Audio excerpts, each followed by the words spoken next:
warm welcome to our audience here at the Atlantic Council and those joining online. I'm John Herbst. I run the Atlantic Council's Eurasia Center. Today I am delighted and have the honor to welcome His Excellency Nikol Pashinyan, the Prime Minister of the Republic of Armenia, to what will be a very interesting conversation. The Prime Minister has led his country since 2018, following the Velvet Revolution, a moment of great democratic change in Armenia. He has since guided his country through a turbulent period, having won snap parliamentary elections in 2021. A journalist by trade, the Prime Minister is now working to write a new story for Armenia and its future. A future grounded in peaceful, normal relations with its neighbors, respect for sovereignty and territorial integrity, and a future that looks increasingly to the United States and the West, to Europe, for new partnerships and paths to prosperity. There is a new U.S.-Armenian strategic partnership, a major step forward in Armenia's future, and for closer relations between Washington and Yerevan. Congratulations to you, Mr. Prime Minister, and to your Foreign Minister, Mirzoyan, for this achievement. This partnership is certainly in the interest of Armenia and the United States, and we at the Atlantic Council are happy to welcome it and to, in our own way, move it forward. With that, I'll welcome the Prime Minister to the stage for his remarks, and after that, a fireside discussion. I should mention that the President and CEO of the Atlantic Council, Fred Kemp, is in the audience. Fred, thank you for helping make this possible, too. And Ambassador from Armenia, Hama Kuntz, who has also been essential in developing Armenia's position here in Washington. Thank you all for coming. Prime Minister.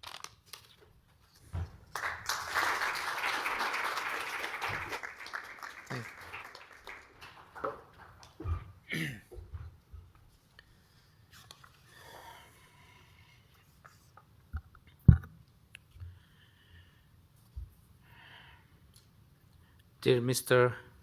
Kemp, Ambassador Herbst, dear representatives of think tank community in Washington, D.C., it is a pleasure for me to have this opportunity to discuss with you the foreign policies of the Republic of Armenia. The government of Armenia adopted the foreign policy that we call policy of balanced and balancing foreign policy. And the main purpose of that policy is to level up and develop the independence of the Republic of Armenia and sovereignty. When we were thinking what is the formula of developing and elevating the level of independence, we came to a conclusion that it means to replace dependence from the few into the dependence from many. And now we are acting in the framework of that formula.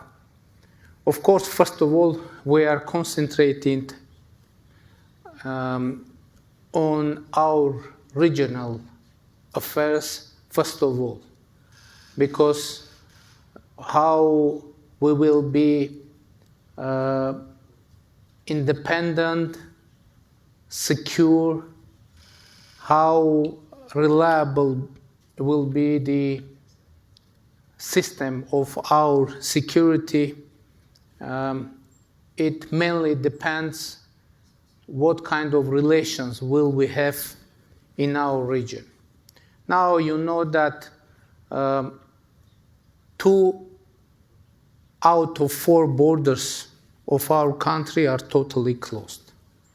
It is about our border with Turkey and with Azerbaijan. And we have 2 more borders with Georgia and with Iran. And of course, those 2 borders are very important for us. And we are cooperating. We have deep relations with our neighbors, Georgia and Iran. But we want to open a new era in our relations with Turkey and Azerbaijan. Now and during last years, we made huge progress in the peace process with Azerbaijan.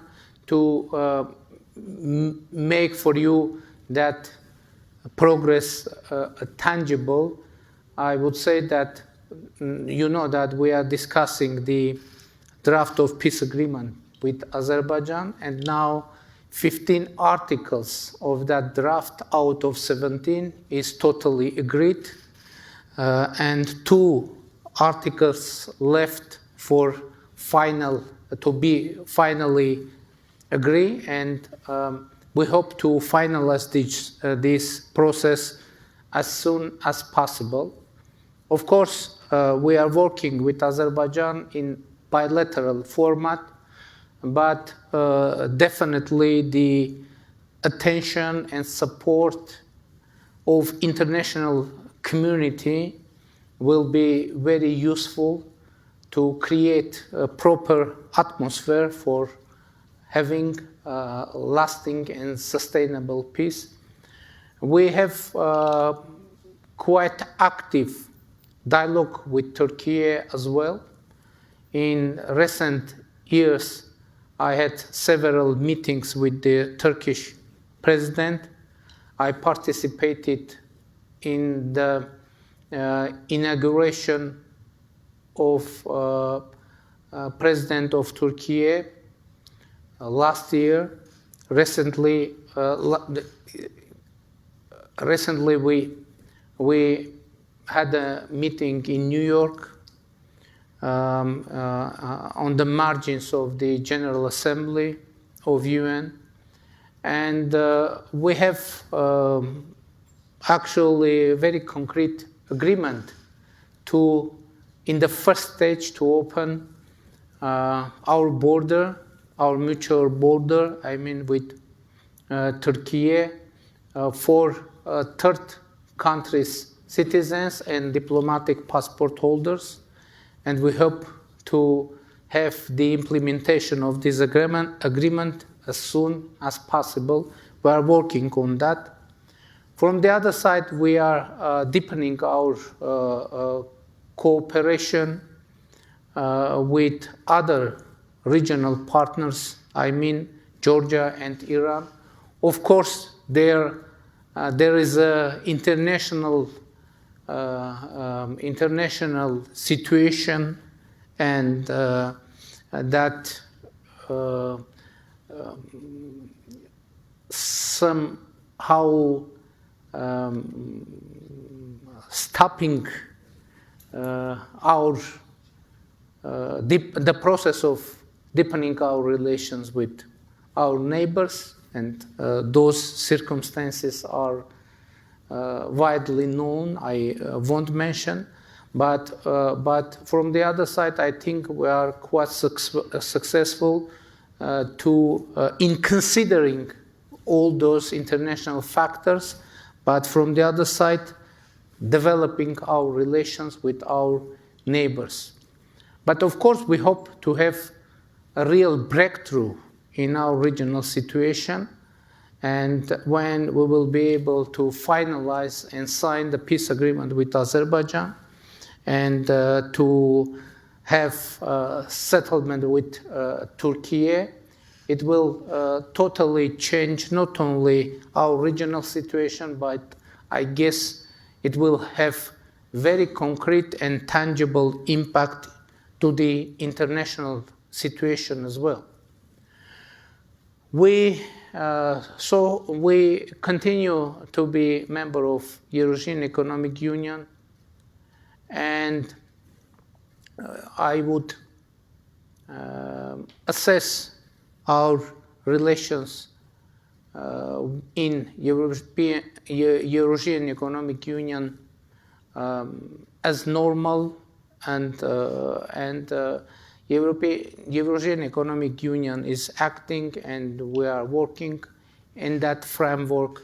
From the other side, we actually suspended our participation in CSTO, which was our main security partner. And the reason that we made that decision was the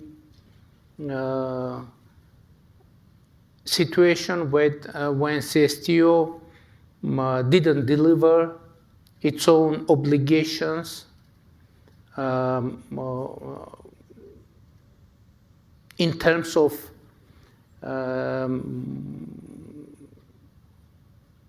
securing the security of Republic of Armenia. And I should say that now, in general, we are in process of diversifying our foreign relations in all fields, from economy to security.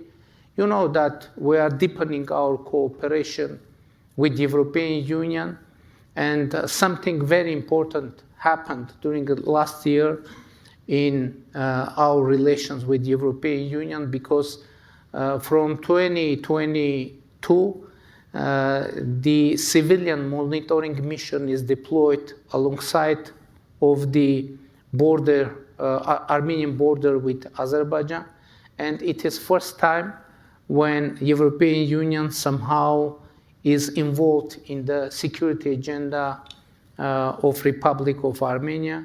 From the other side, we are deepening our cooperation with the European Union. Recently, we started visa liberalization dialogue, and we hope to finalize that as soon as possible. And there was another very important decision made by European Union, when European Union included Armenia into European peace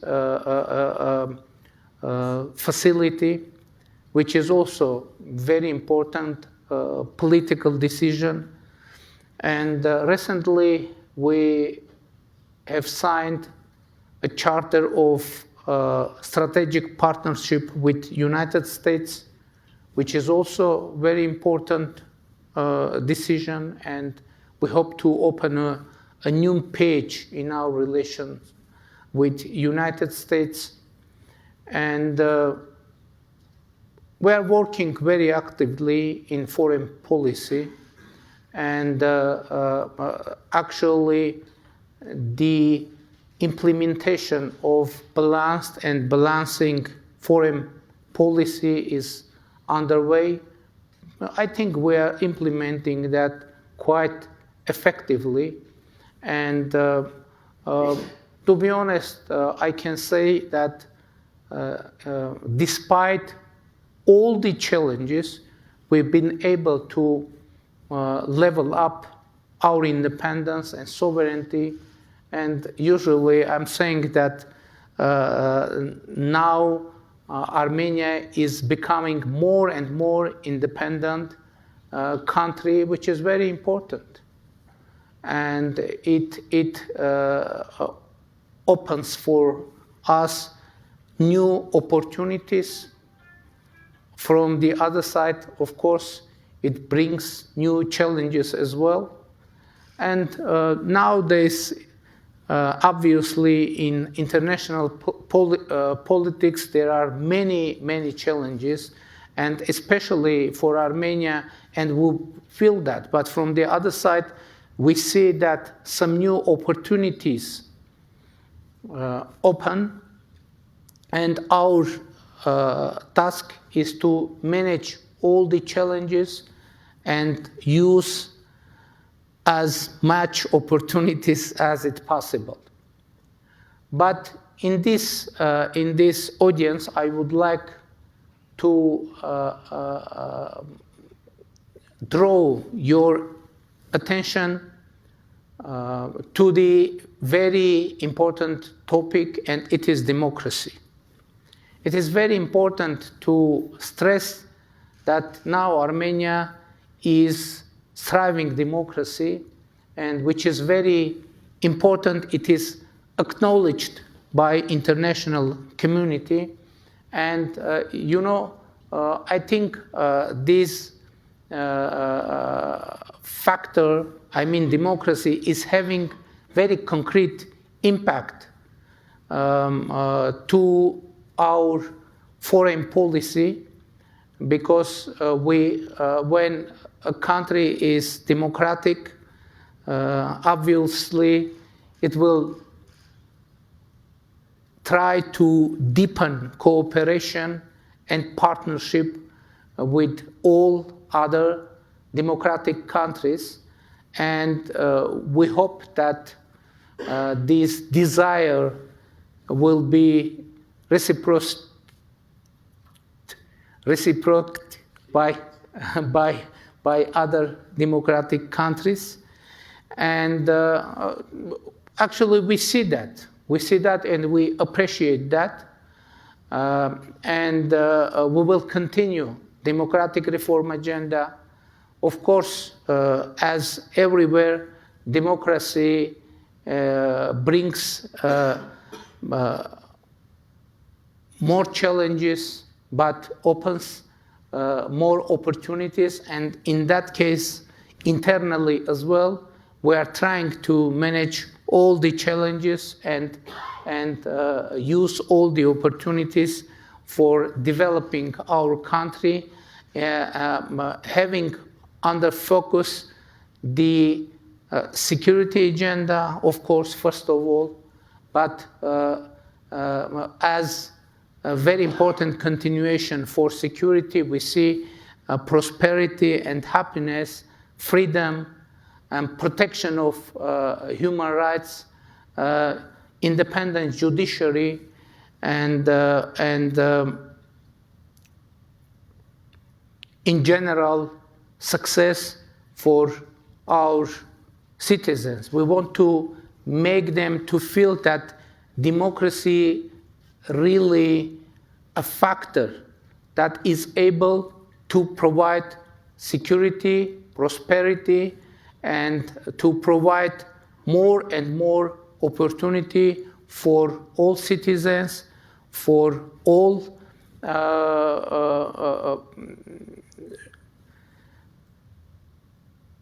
people living in Armenia. And we hope that Armenia, during this reformation process, will be more and more attractive country for investment, for living, for coming, for visiting. And that is our policy that we are trying to promote. And of course, we feel that, as I said, the visibility of Armenia as democratic country is increasing, which is quite encouraging. But from the other side, of course, we hope to have to have more visibility, to have more support from our international partners, to make Armenian story of success in democracy, but story of challenges and story of security threats more visible for international community, which I guess will and can be a factor of stability and peace for our republic and for our region. I tried to present overall picture about our country and our region, and now I'm ready to answer to all your questions. Thank you very much.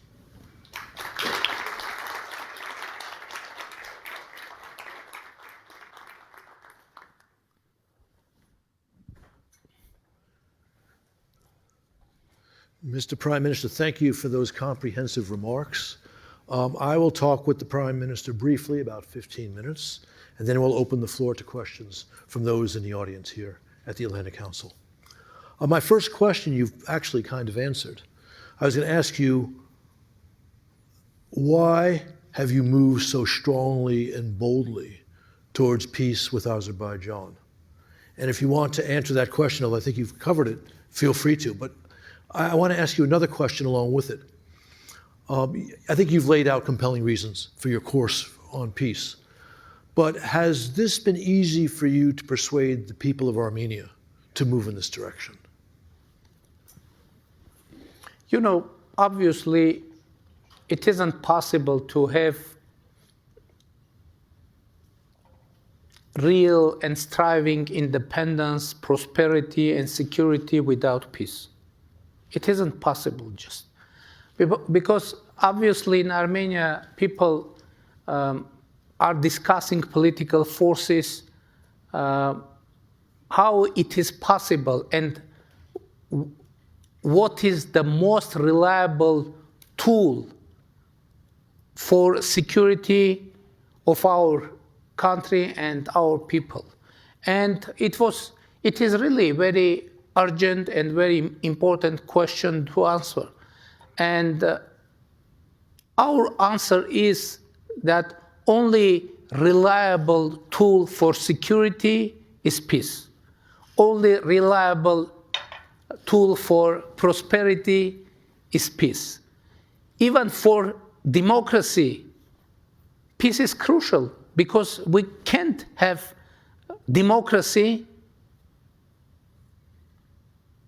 in the environment of war. So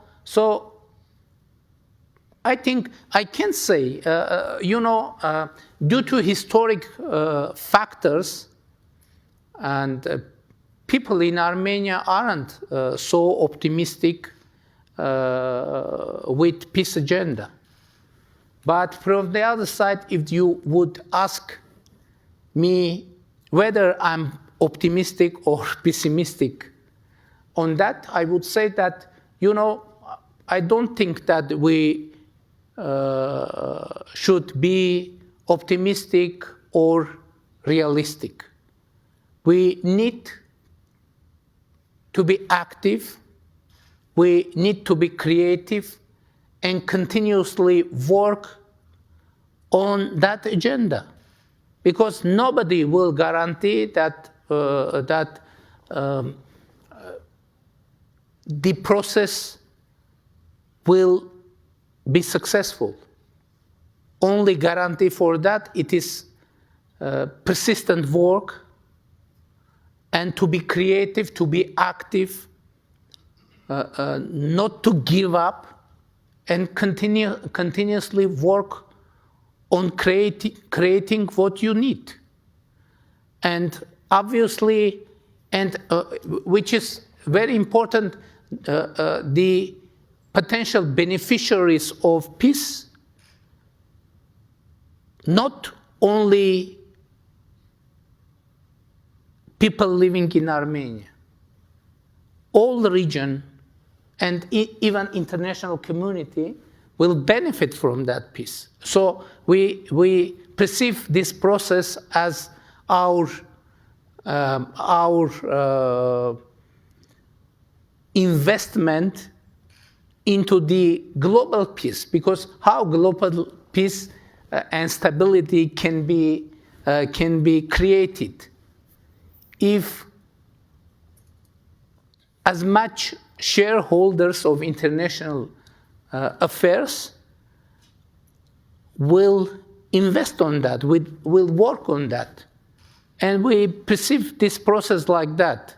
It is kind of a duty, our duty, not only in front of our citizens, in front of our region, but in front of it is our duty in front of international community for international stability and peace.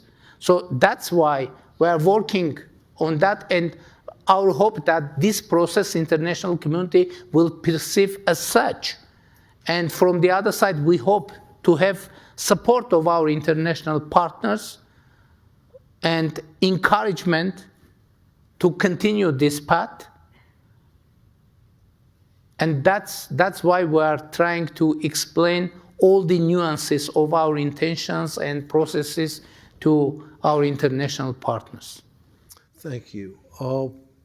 You mentioned that in the negotiations with Azerbaijan, 15 of the 17 articles of a peace treaty have been agreed two have not. To be frank but still diplomatic, I think the negotiations would be farther along if the authorities in Baku were as interested in a win-win peace as your government has been. And hopefully that will happen. So tell us about the two articles that have yet to be agreed and the prospects for reaching agreement on them.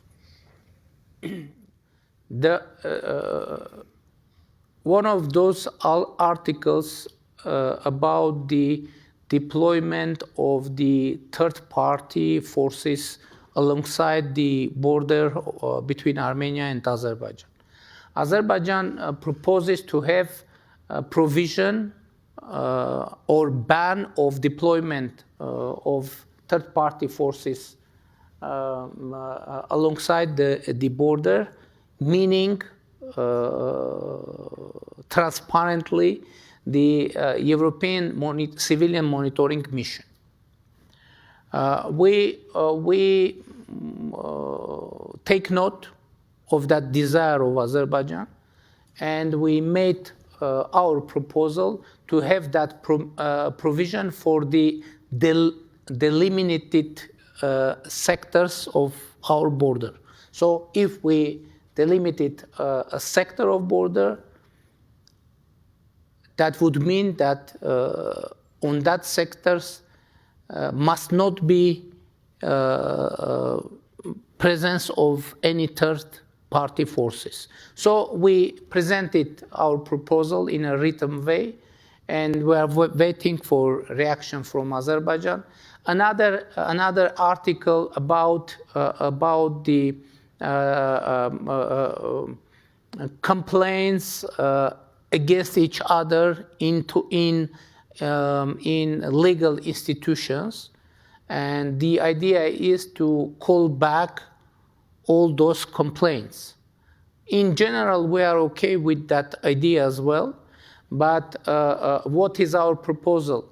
Not only to call back all those complaints, but not to raise all those issues in bilateral relations as well. Otherwise, the strange situation could be created when, for example, some topic is called back from international institutions, but one of the sides is trying to put that topic on the table during bilateral relations, and one of the sides could use one of that topics for escalation.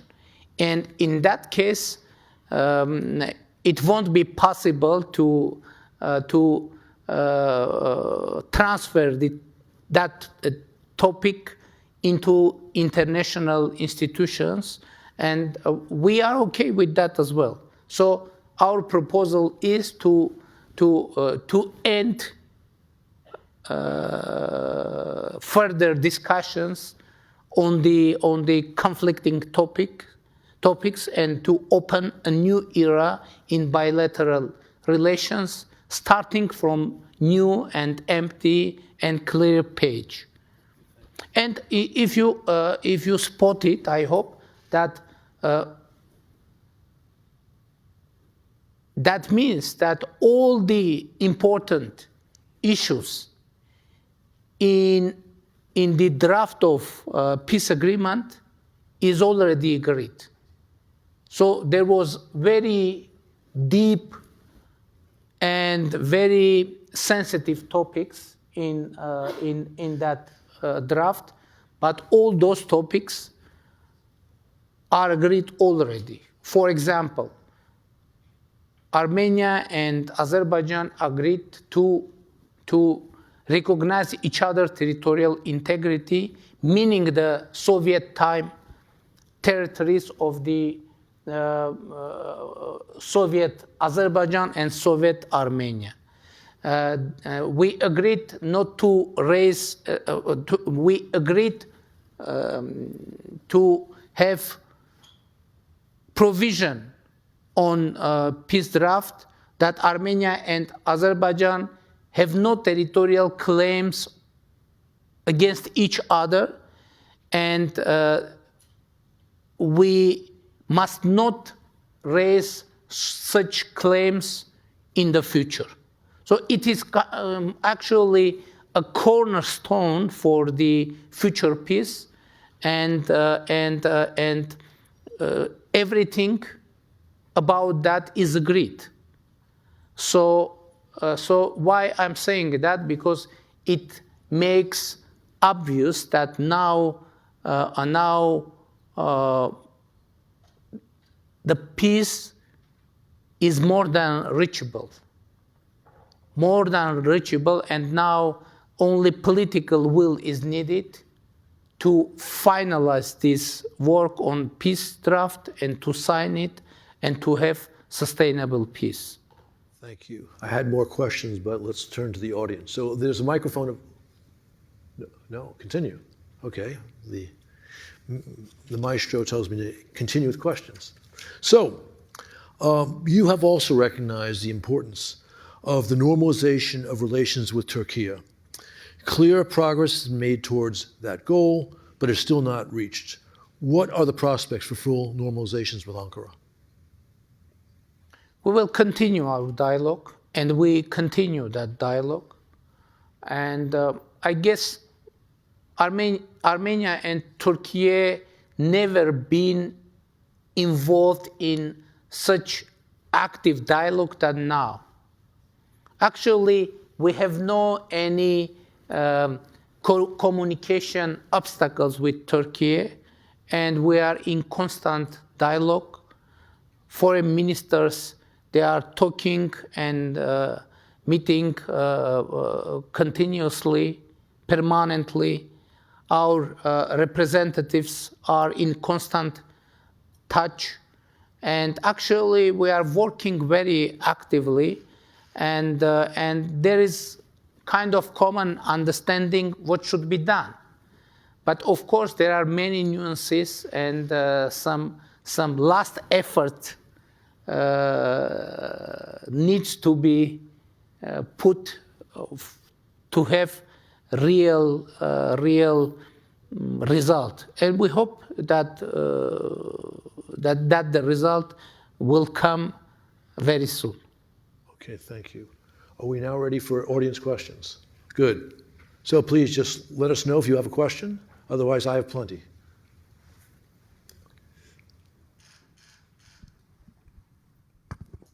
Thank you, Mr. Prime Minister. Tim Jamal with... Oh, I'm going to stand up? Please. Tim Jamal with Global Arm. Thank you for being here. I had kind of a two-part question because I did hear you yesterday, and to your comment that Armenia doesn't want to be considered a victim nation any longer. And of course, many of us agree with that.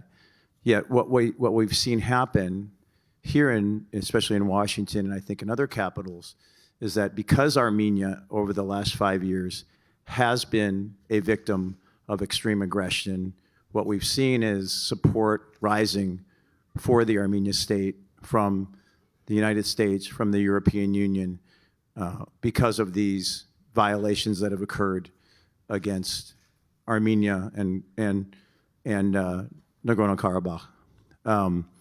At the same time, your movement and pivot towards the U.S. and the West and a democratic movement has also, I think, engendered very goodwill from the United States and from other states around the world.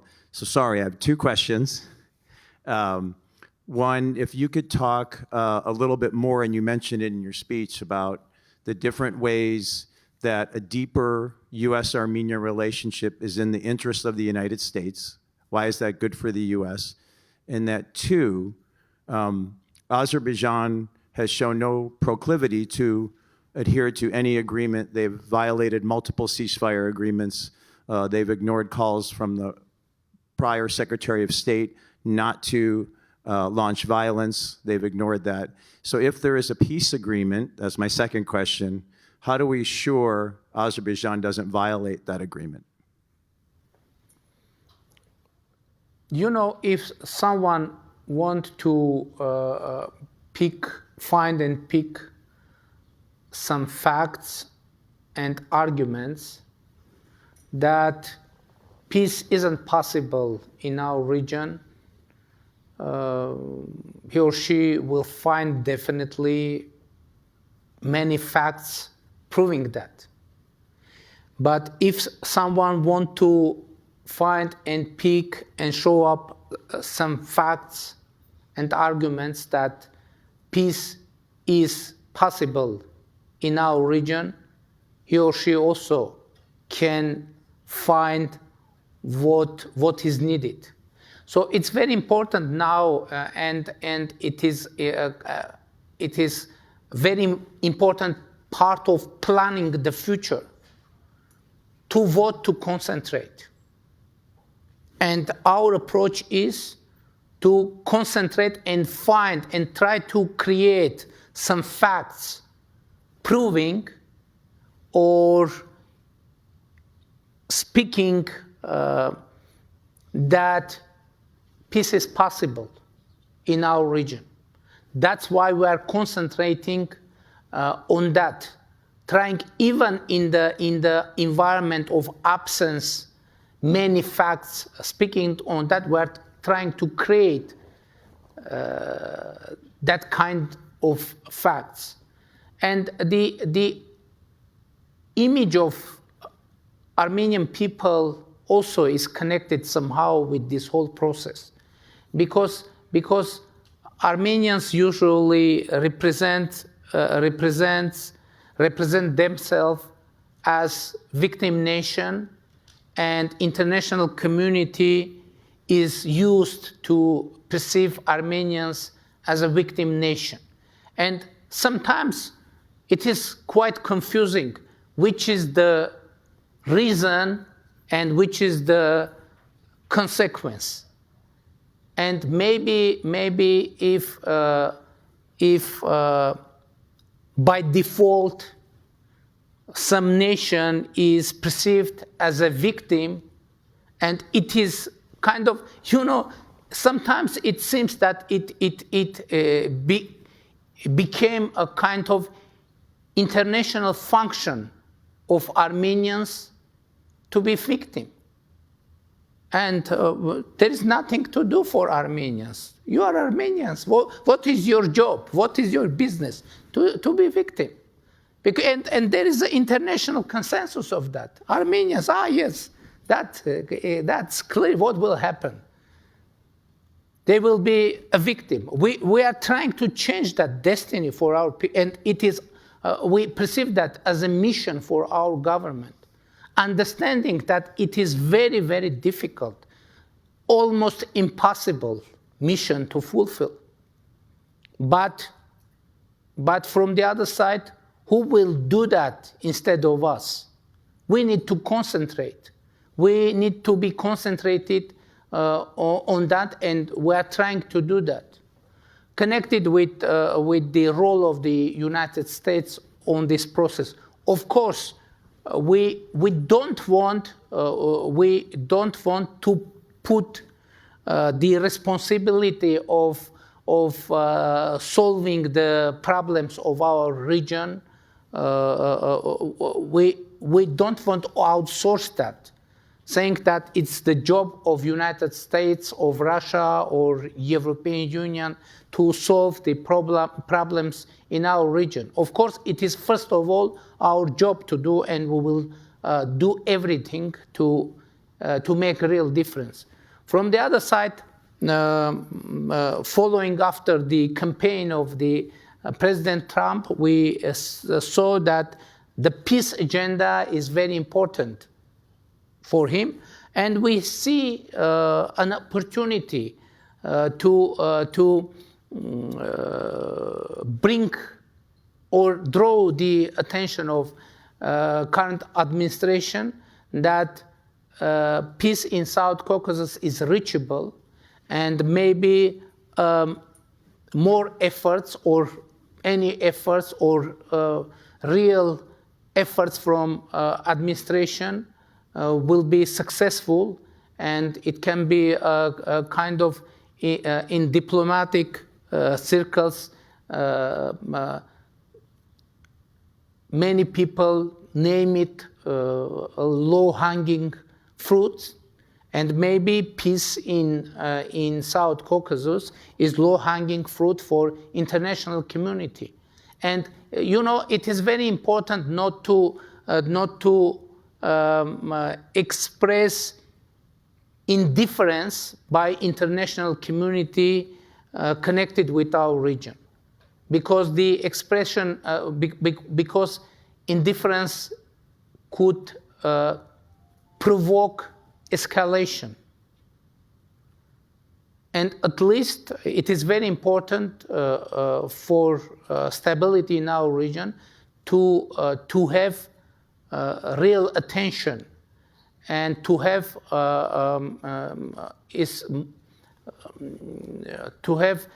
peace agenda of South Caucasus in the priority list of United States, of current administration, and of international community.